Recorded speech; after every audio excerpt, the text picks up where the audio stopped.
Bonjour à tous et bienvenue à cette conférence.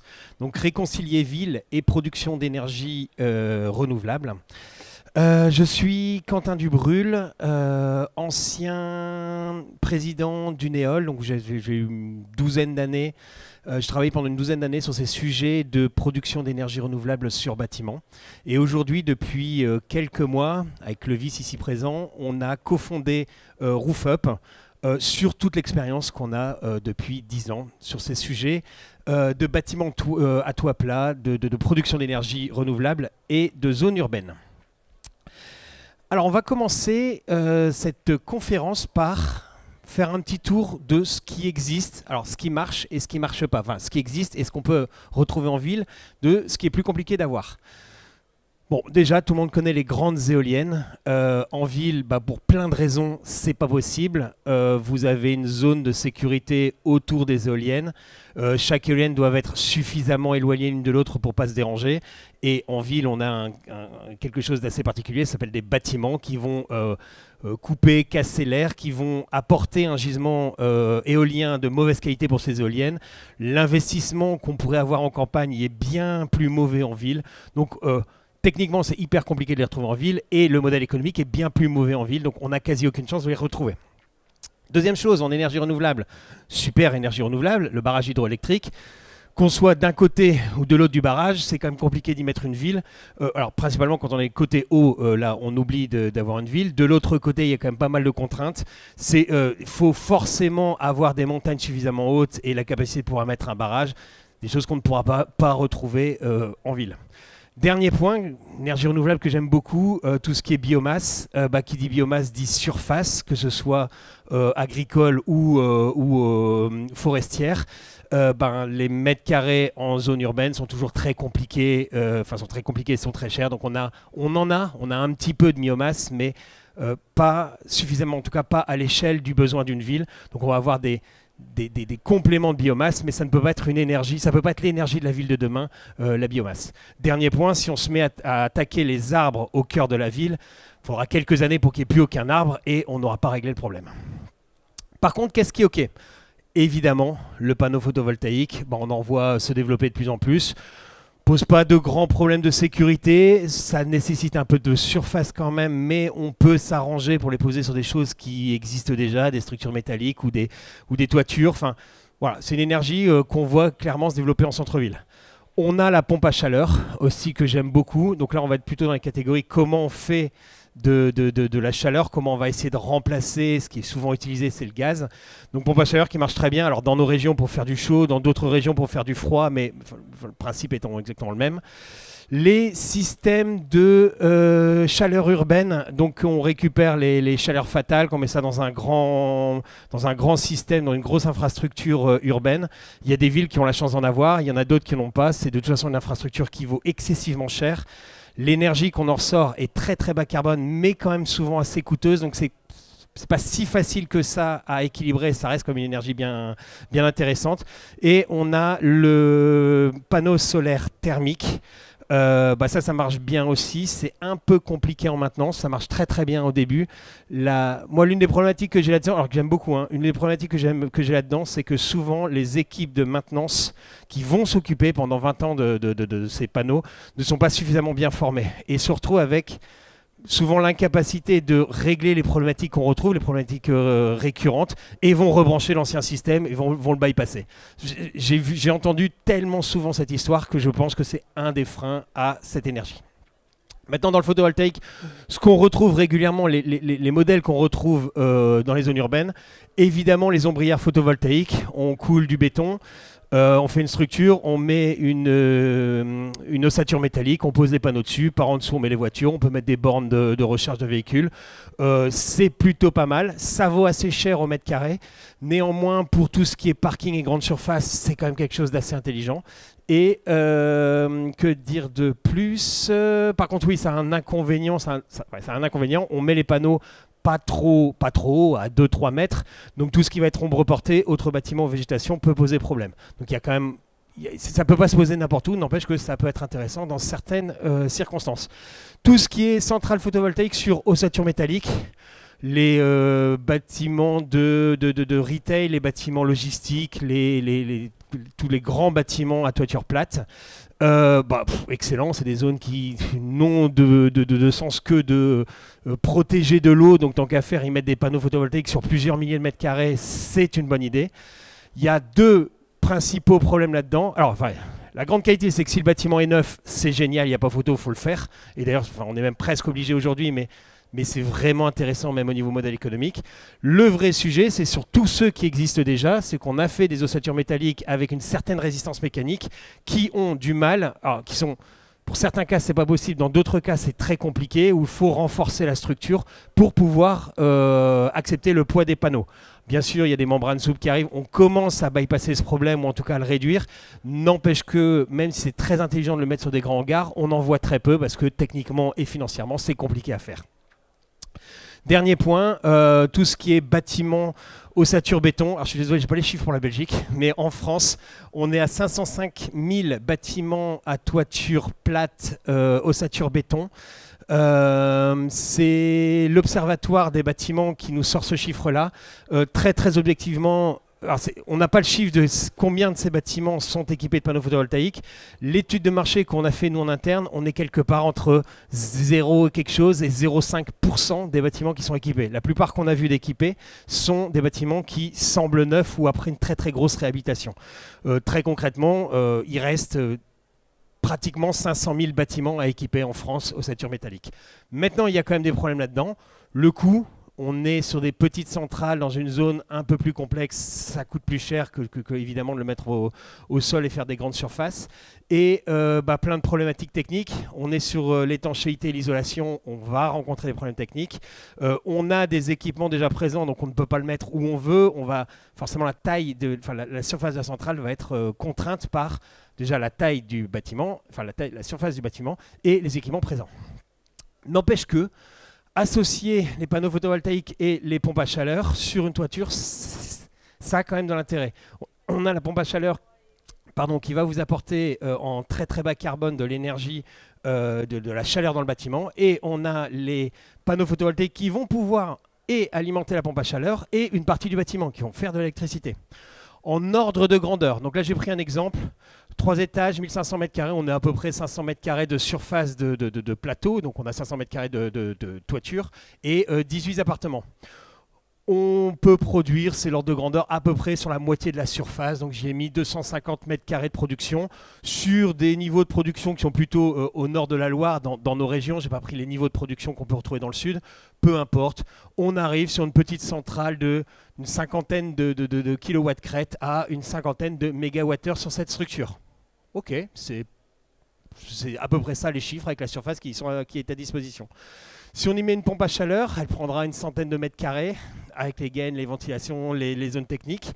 Pour la surface qu'il y a, donc ça c'est les chiffres moyens d'une pompe à chaleur dans un bâtiment que j'ai envie d'appeler correct, un bâtiment qui a été rénové, enfin pas dans une épave thermique. On est aux alentours des 30 kWh par mètre carré par an. Donc pour 1500 mètres carrés, la pompe à chaleur en gros va consommer une cinquantaine de mégawattheures. Ce qui est bien, c'est qu'on voit que avec la toiture et la pompe à chaleur, on est dans des ordres de grandeur à peu près similaires. Et c'est pas un zéro près. On peut apporter des choses qui sont tout à fait connues, c'est des systèmes de stockage. Un ballon d'eau chaude, tout le monde connaît ça. C'est plus récent, mais c'est sur étagère. Le stockage des systèmes de stockage de l'électricité existent. On commence à les voir arriver. On commence aussi à voir arriver des sociétés qui recyclent les batteries, donc les systèmes de stockage en mobilité qui ont fait leur vie pour les mettre, avant de les recycler, les remettre dans du résidentiel, comme en stockage pour le bâtiment. Voilà. C'est des choses qui arrivent, mais n'empêche qu'aujourd'hui, c'est sur étagère, ça fonctionne. Et si on rajoute sur ce bâtiment, encore une fois, c'est plutôt des règles de 3, mais ça donne un ordre de grandeur, la consommation sur les parties communes, plus évidemment la consommation d'électricité du bâtiment, il manque en gros 50 MWh. C'est-à-dire qu'avec un système comme ça sur un bâtiment globalement moderne, on fait 50 MWh de production, on va les utiliser dans le chauffage. Alors c'est très grossier parce qu'évidemment, c'est pas au bon moment, mais c'est pour se donner un ordre d'idée. Et il nous manque 50 MWh. On a quand même un bâtiment ultra performant et très bas carbone quand on met ce genre de système en place. Ok, là on va regarder ce qui existe. Qu'est-ce qu'on peut observer aujourd'hui? Voilà, on est en 2025. Ça fait au moins 15 ans qu'on nous parle de la ville durable, du développement des énergies renouvelables en centre-ville. On entend parler énormément. Bah, ok, qu'est-ce qu'on peut observer? En gros, est-ce qu'on est du côté de la belle la ville verte, pardon, avec la petite éolienne et tout ce qui va bien, ou est-ce qu'on est plutôt resté encore dans le XXe siècle et on n'a pas trop bougé malgré tout ce qu'on a pu entendre? Donc on trouve des exemples de bâtiments magnifiques, souvent des bâtiments neufs. Design, design, on n'est pas là pour le critiquer, n'empêche que énorme isolation, un maximum de production d'énergie, il y a une pompe à chaleur. C'est des bâtiments où travailler ou habiter dans ce genre de bâtiment, c'est déjà hyper agréable parce qu'ils sont très bien conçus énergétiquement parlant. Et au niveau charge, c'est des bâtiments où on est quasi au minimum. C'est des bâtiments où vraiment des bâtiments modernes, des bâtiments ce que j'aime bien appeler du 21e siècle. On en a d'autres, ça c'est un bâtiment que je connais très bien parce que c'est une très bonne connaissance qui l'a fait monter. Une isolation extérieure en bois, il est au dernier niveau, enfin tout ce qu'on pouvait faire, il pouvait le faire. C'est quelqu'un qui n'avait pas trop de problème d'argent. Il a recouvert sa toiture de panneaux photovoltaïques, il y a une pompe à chaleur, il dépense presque rien en énergie dans un gros bâtiment tertiaire. Dernier bâtiment, ça c'est du logement collectif où ok, on avait différentes surfaces, on a fait ce qu'on pouvait, mais ils ont été le plus loin possible. Ils ont été très très gros travail sur l'étanchéité, pompe à chaleur aussi pour l'énergie, et là où c'était possible, ils ont soit mis des panneaux, soit ils ont mis de la végétalisation. Mais on est sur un bâtiment avec une notion moderne, une notion du 21e siècle. Ça, c'est quelques exemples qu'on peut voir comme ça. Maintenant, on va essayer de prendre un petit peu de hauteur. C'est Google Earth, hein, je n'ai pas été beaucoup plus loin que ça. Mais on prend Google Earth, on prend, encore une fois, je suis désolé, c'est que des exemples français, c'est la dernière fois que j'en parle, mais je ne savais pas que vous étiez là. Mais, donc on va prendre un petit peu de hauteur et on va regarder ce qui se passe dans nos belles villes françaises. La première, évidemment, on va commencer par Paris. Ok. Un quartier résidentiel, première couronne de Paris. Vraiment, j'ai mis des heures à faire les différentes photos que vous aviez parce que je voulais. C'était des constats qu'on avait fait déjà avec mon associé, avec Clovis. C'est hallucinant comment c'est compliqué de voir un bâtiment qui n'est pas du XXe siècle. Il y a très peu de bâtiments vraiment modernes, de bâtiments où on regarde, on fixe, on regarde, on fait waouh, ça, là ils ont fait fort. Le reste des bâtiments, on est resté sur des types de construction de l'époque. Et ce genre d'image, vous pouvez rester pendant 20 minutes à scroller sur Google Earth, c'est ce genre d'image que vous voyez. Des bâtiments, ok, propres, pas de souci, on est à Paris, ça doit valoir quelques euros au mètre carré. À peu près rien sur la toiture, hormis de la ventilation fondamentale, voilà, énormément. C'est un schéma qu'on retrouve énormément. Vous revoyez là, ok. Un grand boulevard à Paris, quelques bâtiments haussmanniens, donc là on reviendra dessus. Bâtiments problématiques, il y a le zinc, il y a une architecture, c'est protégé. Donc ça, je mettrai de côté. C'est un des problèmes qui peut arriver, mais c'est aussi magnifique. Donc voilà, c'est un sujet qu'on peut mettre de côté. Mais par contre, il y a plein d'autres bâtiments qui ont moins d'intérêt. Mais voilà, ok, encombré. Ici, c'est équipé, donc c'est mieux qu'encombré. Ici, vous voyez, tout ça, c'est des zones où on n'a rien. On a des cailloux, on a une couche d'étanchéité, 3-4 gaines, et voilà, on en reste là. Encore une vision d'un autre endroit sur Paris. Vraiment, je vous mets au défi de trouver en moins d'une minute des panneaux photovoltaïques sur Paris. Il n'y a quasiment rien. Je ne dis pas qu'il n'y a rien. On trouve une fois de temps en temps un bâtiment avec 25 panneaux. Fois 10, ça fait 250 panneaux. Ça ne produit pas l'énergie que Paris a besoin. Tellement pas. Dernier point, parce que je trouvais l'image marrante avec la tour Montparnasse et la gare, mais non plus. Ok, sur Paris, on va aller voir là où il y a du soleil. On se dit que le modèle économique est meilleur. Non. J'ai trouvé plus. Si j'en ai trouvé 3 ou 4 sur Paris, j'en ai trouvé 5 ou 6 sur Marseille. Parce qu'effectivement, il y a une notion de modèle économique. Il y a plus de soleil à Marseille. Le même investissement à Paris, il est plus rentable à Marseille en énergie renouvelable, en photovoltaïque. Donc on en retrouve un peu plus facilement. Mais quand on prend une vision très large des toits de Paris, et pareil, vous pourriez scroller tout le port, on en trouve très peu. Bordeaux, pareil. Un exemple, ça c'est un bâtiment, donc c'est le bâtiment que j'ai montré tout à l'heure, que j'ai découvert. Donc là, au milieu de Bordeaux, il y a ce bâtiment, mais voilà. Lyon. Alors, on n'est pas dans l'ultracentre de Lyon, j'ai pas voulu tricher, c'est que du bâtiment historique et compliqué, donc pas montrer ça, j'ai montré des endroits où on pourrait en mettre assez facilement. Bah, on voit rien non plus. Lille, Lille, je connais les 4 ou 5 bâtiments faits avec une structure, mais parce que je suis lillois, parce que j'y ai été, je suis attiré par, mais très compliqué à trouver.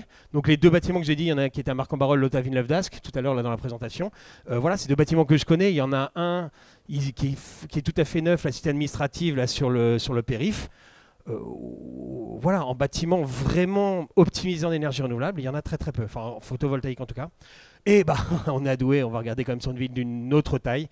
J'ai pas trouvé à Douai, j'ai pas trouvé. J'ai trouvé quelques maisons avec équipées de panneaux comme on peut voir, donc des centrales de 3 ou 6 kilos crête, mais des vraies centrales sur bâtiment, j'ai pas trouvé sur Douai.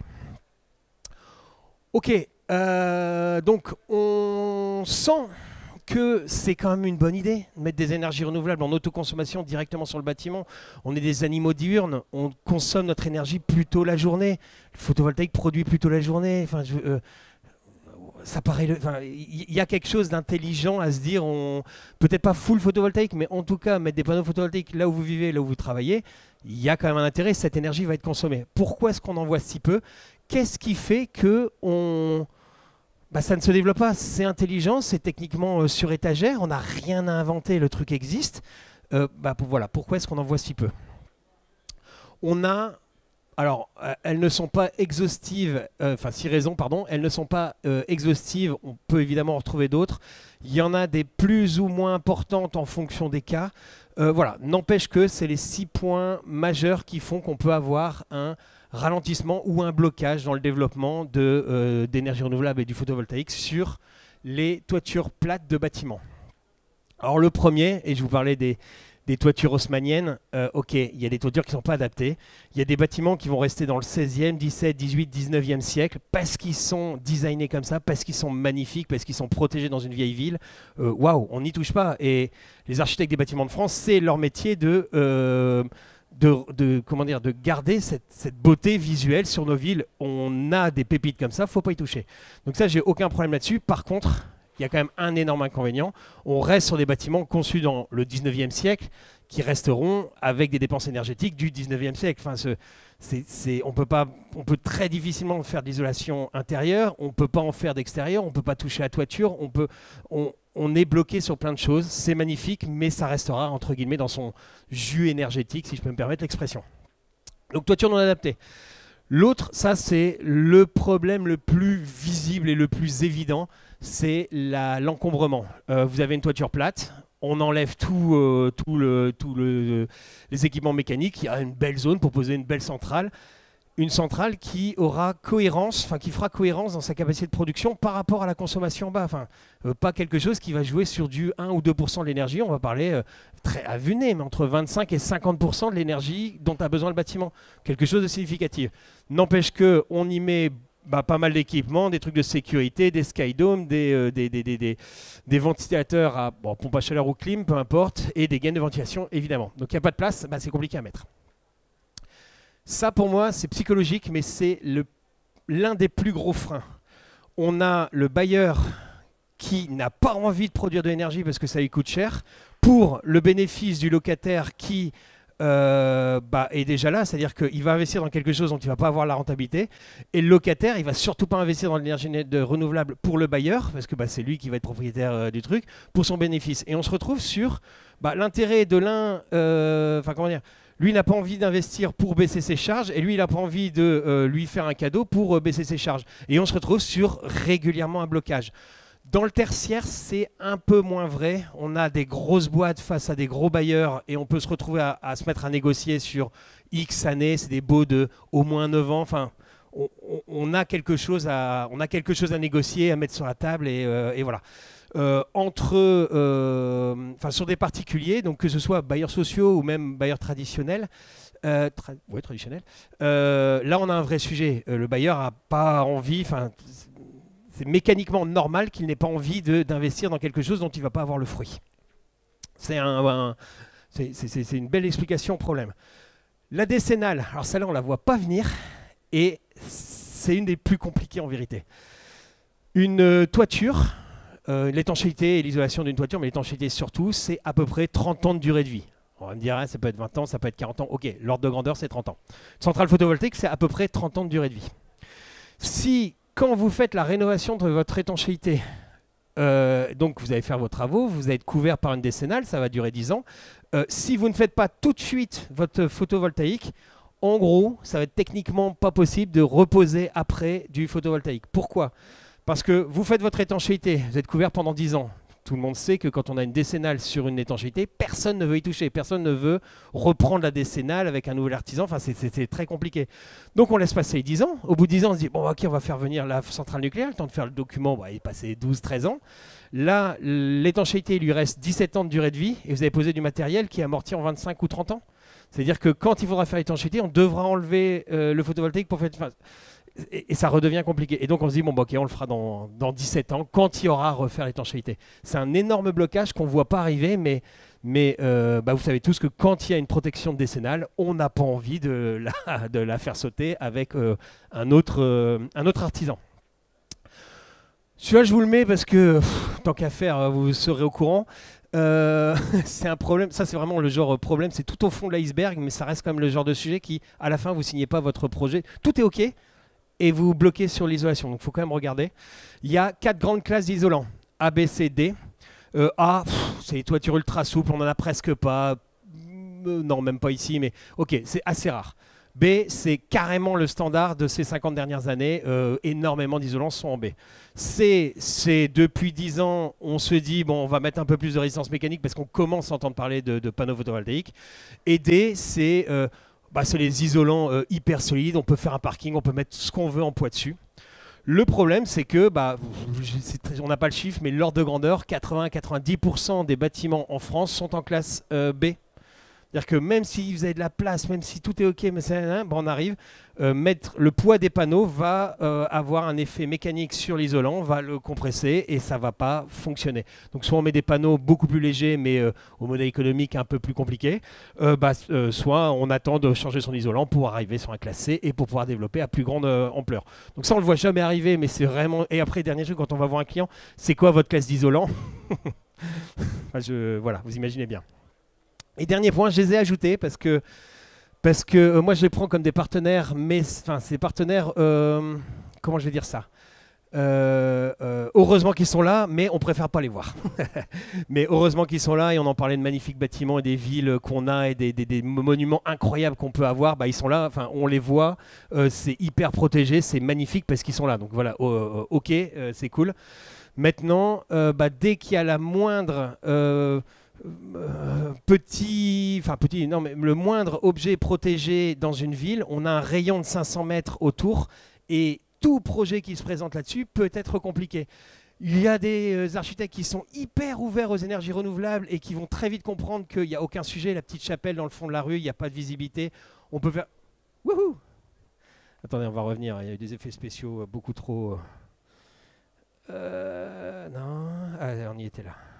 Ok, donc voilà, zone de 500 mètres, il y a des projets qui peuvent être compliqués, des projets qui peuvent très bien se faire, ils sont là. Et d'ailleurs, non, oui, ce que je voulais dire, pourquoi je l'ai mis, c'est que depuis 2-3 mois, il y a la fin du zonage des 500 mètres, c'est-à-dire que ça ne va plus être un cercle, bête et méchant autour, ça va vraiment être une véritable observation de l'objet. On va prendre un objet comme Notre-Dame, doit être protégé plus de 500 mètres. Enfin, je veux dire, il y a des angles de vue bien plus grands. Et 500 mètres, c'est ridicule pour les vrais objets totalement emblématiques. Par contre, concrètement, la petite chapelle, j'ai rien contre elle, au fond de la rue, dans la rue et en visibilité sur la rue, sur les 200 mètres de visibilité, mais sur le reste du rayon, c'est ridicule de protéger, de perdre des ressources, de perdre du temps. Enfin voilà. Donc c'est en train de se revoir et ça va dans le très bon sens. Les objets qui le méritent vont avoir plus de protection. Les objets qui n'ont pas besoin de 500 mètres risquent d'être de voir ça un cran en dessous. N'empêche que ça ne facilite pas les projets. Quand on voit ABF, on est plutôt en train de faire voilà. Ok. Alors pourquoi ça pourrait changer ? Parce que pour l'instant, je vous dis, on n'a que des complexités. Pourquoi, en gros, le prochain gisement, en tout cas la prochaine zone qui pourrait fortement se développer, pourrait être les toitures. Bah déjà parce qu'on l'a vu, il y a énormément de place, il y a énormément de potentiel, et que depuis quelques mois, le marché s'est retourné. Avant, vous posiez du panneau, ça vous coûtait 60 euros. Alors, c'est très grossier, ça dépend des projets. Encore une fois, c'est des grandes moyennes, hein. Mais ça vous coûtait 60 euros le mégawattheure sur 20 ans. On vous le rachetait à 110 euros le mégawattheure. Il suffisait d'avoir un peu d'argent, c'était rentable, point final, et ça marchait. Et donc, dès qu'on avait un champ, c'était cette grande époque magnifique où on pouvait couper des arbres pour mettre des panneaux photovoltaïques. Transition écologique qu'on adore. On avait un retour sur investissement qui, dans certaines zones, pouvait être en dessous des 7 ans, mais voilà, l'ordre de grandeur entre 6 et 8 ans de retour sur investissement sur 25 à 30 ans d'exploitation, ça peut être pas mal. Ça avait un gros sens, ça a même toujours un gros sens sur tout ce qui va être friche industrielle, zone polluée, où on sait que pendant 20 ans on ne peut pas faire grand chose dessus. C'est hyper intelligent de mettre des panneaux à plat là-dessus. Maintenant, si on peut faire pousser des patates ou laisser une forêt, je pense que, voilà, je pense qu'il y a des zones avec plus ou moins de valeur aujourd'hui. Sauf que depuis quelques mois, en tout cas en France, le coût de production, évidemment, il n'a pas forcément changé, mais on n'est plus sur du rachat d'État obligatoire à une somme, on est sur de l'appel d'offres. Et les appels d'offres tournent aux alentours des 70 euros le mégawattheure. Donc là, on se retrouve sur déjà une incertitude à cet endroit-là, ça n'a pas forcément bougé, des retours sur investissement qui sont beaucoup moins sexy que les premiers, ça va se ralentir. Le besoin de panneaux pour le réseau va réduire de par la construction de sa rentabilité. Mais n'empêche que c'était une très très bonne manière pour remplir les objectifs d'État de développement des énergies renouvelables. On mettait un énorme champ, ça faisait beaucoup d'énergie d'un coup. Bon, ça va réduire le volume d'énergie sur lequel on s'est engagé auprès de l'Europe. Mais n'empêche que je pense que c'est vraiment un modèle qui va être plus compliqué à développer à partir de maintenant. Sur les toitures terrasses, on a toutes les complexités, je l'ai dit. Donc, alors, déjà, quand je vois ça, c'est pas aux normes. Mais le fait est que, ok, on a trouvé un peu de place, on a essayé de mettre ce qu'on pouvait au niveau énergie. Ça nous coûte globalement 2 fois plus cher que si on les avait installés au sol. Donc un coût de production à 110 MWh, le tarif de rachat, l'ancien tarif de rachat à 110, il y avait posé quelque chose qui gagne 1 et reprend 1, pratiquement aucun intérêt en mode revente sur le réseau.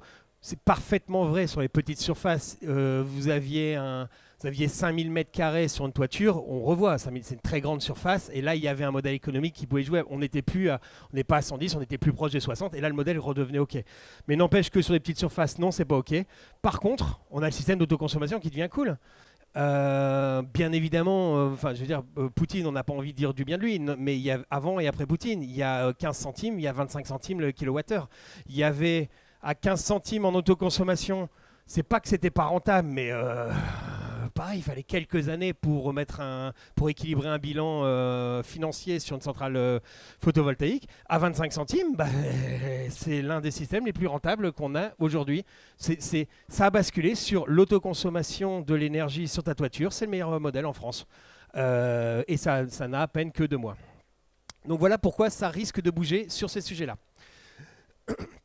Jusque-là, on a vu ce qui se faisait traditionnellement. Vous allez voir un installateur de panneaux photovoltaïques, il va vous proposer du est-ouest, du sud, du ce que vous voulez, mais il va vous proposer des panneaux photovoltaïques sur le sol.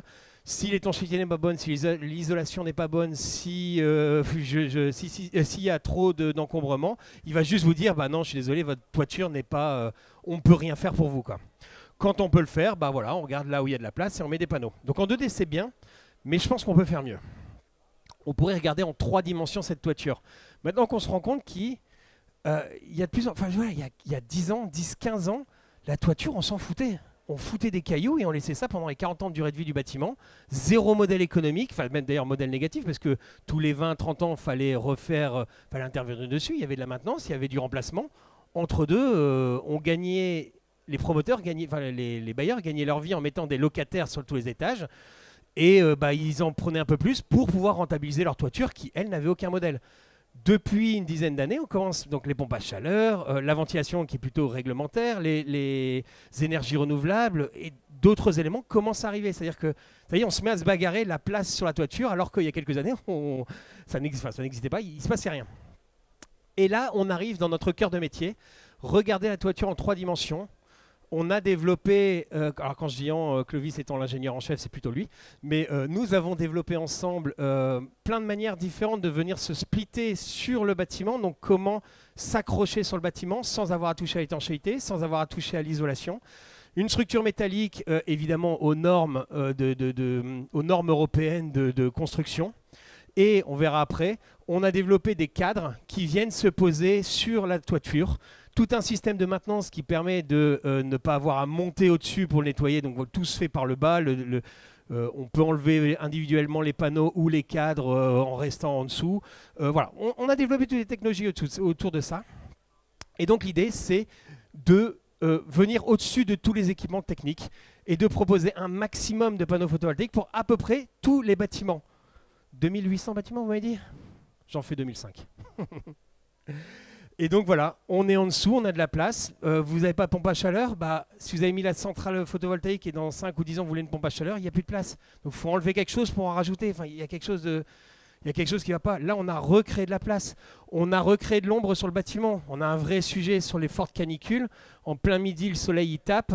Pleine bille sur la dalle de béton. Ça chauffe. Une fois qu'on a passé les 60-70 degrés, ça pénètre, enfin la température pénètre la partie isolation béton.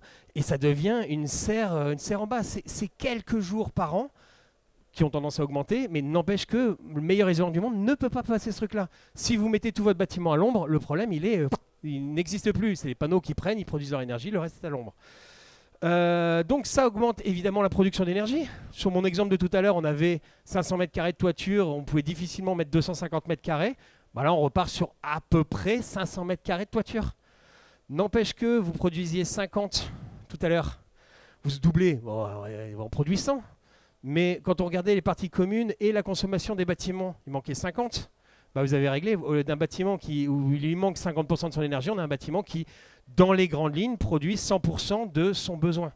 On est dans une autre phase. On a des chiffres que, aujourd'hui, sur la construction neuve, d'ailleurs, on vient nous voir parce que souvent, on s'est engagé sur des chiffres et quand on est en train de construire le bâtiment, on se dit « Ah, je ne les atteins pas. Je suis pas il me manque de l'énergie. Comment je peux faire ?»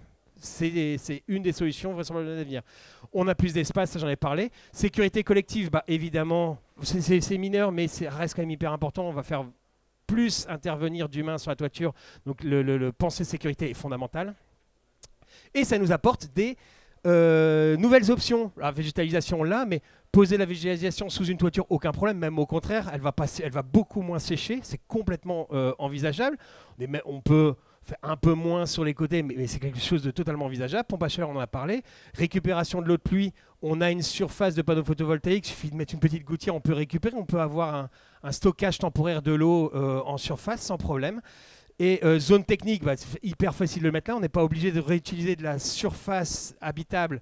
On peut mettre la zone technique sous les panneaux, elle sera protégée de l'eau, mais dans des armoires étanches, il n'y a aucun sujet.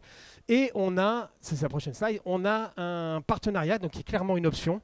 Il faut qu'il y ait un besoin et il faut que nos clients soient d'accord. Mais on a une autre option qui rend le truc assez incroyable, marqué exceptionnel, mais assez incroyable. Donc on a un partenariat avec Totem qui travaille avec les 4 opérateurs réseau. Donc si un des opérateurs a besoin de renforcer son réseau dans le coin et que, évidemment, le client est tout à fait d'accord pour recevoir une antenne, on vient poser... Alors là, visuellement, c'est pas discret, mais on vient mettre une antenne exactement de la couleur du poteau. C'est presque, à l'œil, c'est presque invisible. Et on se retrouve à partager 2 modèles économiques sur la toiture. Le modèle de production d'énergie et le modèle autour des loyers, de la location des antennes. Mine de rien, on va voir après, quand vous faites ça, la zone la plus rentable du bâtiment, ça devient votre toiture. Donc là, on l'a développé, voilà. Un exemple, 400 mètres carrés de surface, production 88 MWh, coût de la structure des panneaux de l'installation clé en main, un petit 190 000 €. 2 opérateurs télécoms intéressés. Donc on va les mettre très discrètement autour de notre plateforme. Les gens qui se baladeront dans la rue ne verront pas qu'il y a d'antenne. Hein. On est bien d'accord, c'est excessivement discret. Sauf que là-dedans, on se retrouve sur un taux de rendement interne de 15%. Si quelqu'un fait un peu de finance, il voit ce que c'est. Sinon, pour donner un ordre d'idée, un TRI pour mettre un locataire, c'est entre 3 et 7%. Vous avez pour les bons, vous avez 7% de rentabilité à mettre un locataire. et vous aviez une toiture qui était à 0% de rentabilité. Là, je fais la toiture qui a 15% de rentabilité. On est 2 fois plus rentable qu'un bon locataire dans un immeuble. Ça change clairement la donne là-dessus. Retour sur investissement 5 ou 6 ans. Et ratio, j'aime bien cet indicateur. Bah, pour 1 euro investi, vous en gagnez 4 à la fin du projet. 4,3. Ça donne un modèle économique incroyable pour une toiture qui n'en avait aucun il y a quelques années. Exemple, je vais aller assez rapidement là-dessus, mais ça, c'est un bâtiment qu'on va signer là, à la fin du mois. Donc, les contrats sont OK, ils sont en phase de signature. La plateforme, oui, c'est ce que je vous parlais. Ça, c'est notre cadre avec les rails où on vient poser les panneaux et on vient gruter tout ça. L'idée, c'est de mettre un minimum d'intervention sur la toiture, c'est de sécuriser au maximum. Donc, on installe tout ça en atelier et on vient le gruter sur le chantier. On gagne largement en temps. Et on n'est plus bloqué par l'intempérie. Quand il y a du vent ou quand il y a de la pluie, mettre des ouvriers en hauteur, c'est un vrai sujet. Donc voilà, quelque chose de très très plat, qu'on peut incliner plus ou moins si on veut récupérer l'eau, mais ce n'est pas obligatoire. Et donc 2 opérateurs. Ah oui, et là c'est un nouveau modèle, c'est pour ça que je voulais vous montrer. Là, on n'a pas fait le modèle de loyer, donc où pendant X années, les opérateurs payent un loyer. Tous les loyers sont récupérés au début, donc c'est évidemment contractualisé. Et bah, cet argent permet de payer 100% de la centrale.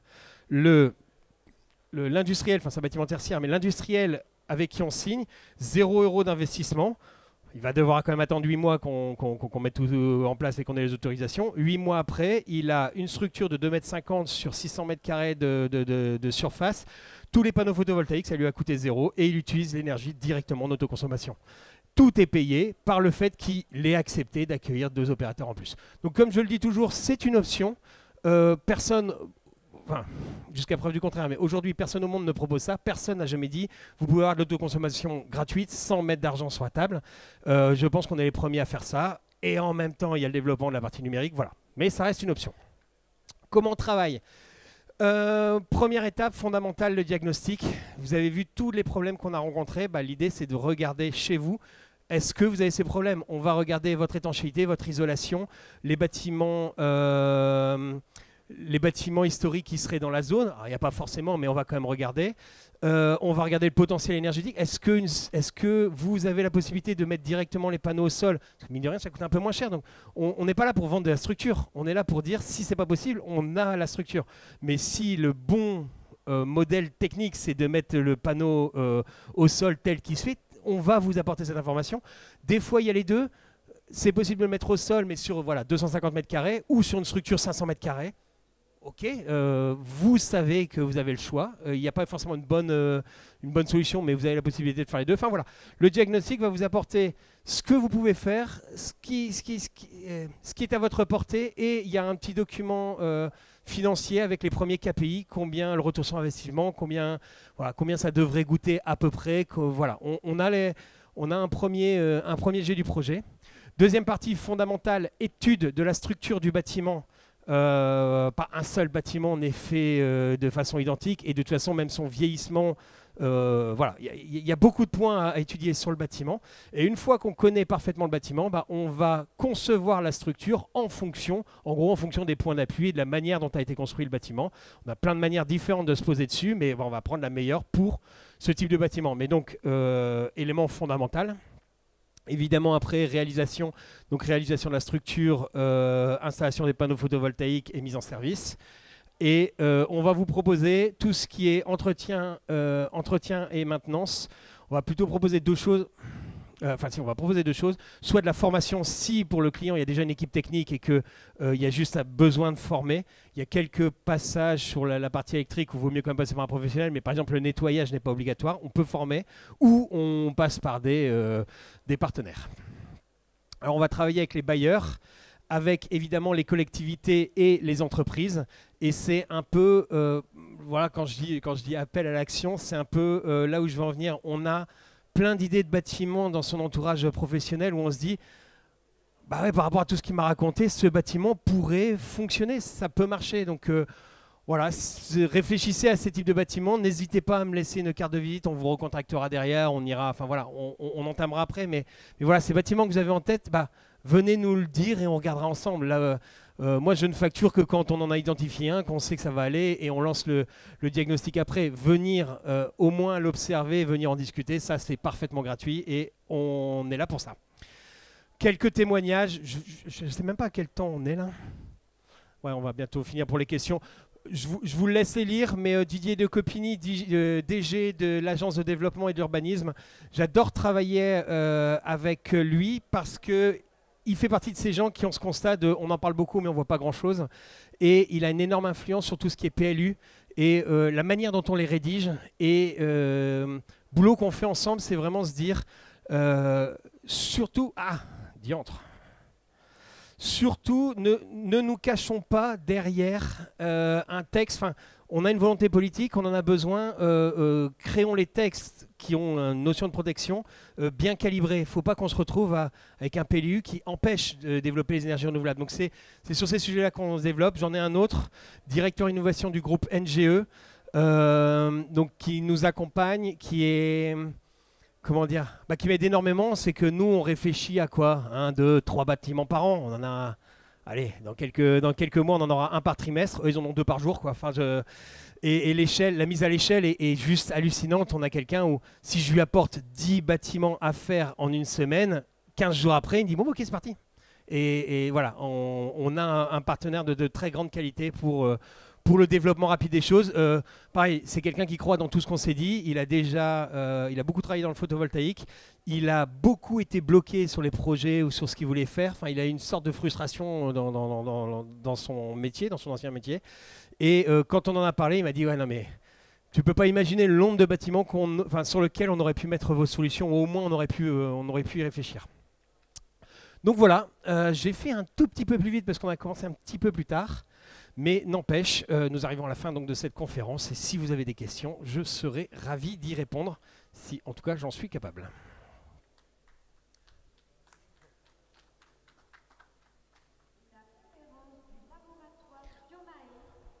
Alors, on a... Allô, ouais. Il n'y a pas de questions?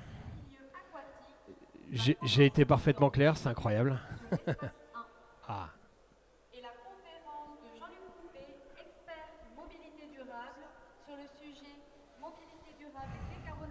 Merci. Va également commencer dans 10 minutes sur l'espace 2. C'est dans la fin.